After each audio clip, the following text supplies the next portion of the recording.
Hello everyone. Thank you so very much for joining me for this week's reflection. I'm Susan Short and I serve as the Director of Music Ministry at College Lutheran Church in Salem, Virginia. Before we take a closer look at this week's hymn, I want to encourage all members of the congregation to consider participating in the Thanksgiving Salem Virtual Choir. Pastor Ben Moore is coordinating an online virtual recording of We Gather Together.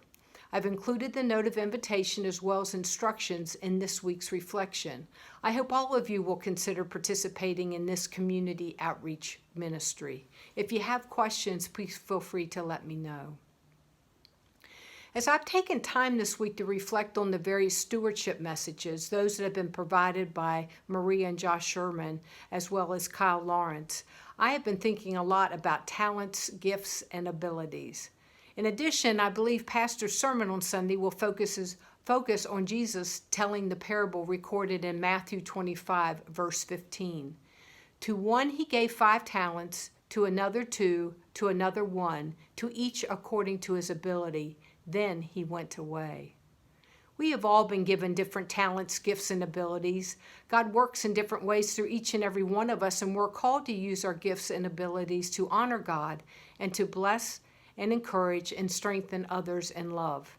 In that context, a recording of Let Us Talents and Tongues Employ will be recorded by Maria and Josh Sherman and included in this coming week's online devotional. I believe most of you are familiar with the tune, which can be found in With One Voice, number 754, or in the ELW, and it's hymn number 674.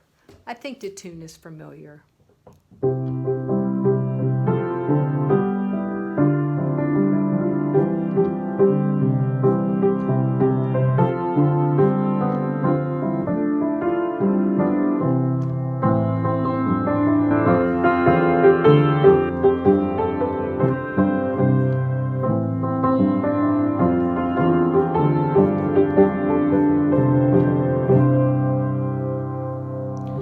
The tune is a catchy one. It's a Jamaican folk tune that was adapted for this hymn by Doreen Potter.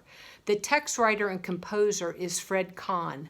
He was born in 1929 in the Netherlands and only began to learn English at the age of 16. And it's quite amazing to me that he went on to write over 200 hymns in English. Moving to England after the war, he was ordained a minister of the Congregational Church, which ultimately became part of the United Reformed Church. He wrote his first hymns for his own congregation in Plymouth because he said he could not find hymns which expressed what he wanted to say during worship. At one point in his career, he served as a staff member of the Geneva-based World Alliance of the Reformed Churches. In Geneva, he worked on a new edition of the ecumenical hymnal called Cantate Domino, along with Doreen Potter. She was the wife of the General Secretary of the World Council of Churches. Commissioned to write a cantata for the World's Fair in Hanover, Expo 2000, Kahn characteristically wrote, "Now is the time for trust in taking sides. Say yes in love to all the human race. Risk to become all we are meant to be. Live out tomorrow's destiny today. Let us unite to keep the dream alive, the world at peace, the human race at play." Kahn, clergyman and hymn writer, died in 2009. The following was included in his obituary. "We thank God for the gift to us of Fred Kahn, whose passion for peace and justice, ecumenical drive and ability to enable the church to sing the faith in plain but moving speech have had a major influence on the church in the last half of the 20th century.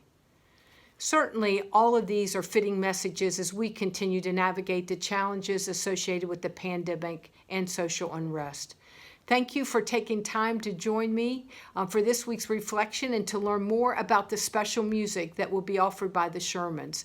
I hope to see you virtually on Sunday. Do continue to take great care. Bye-bye.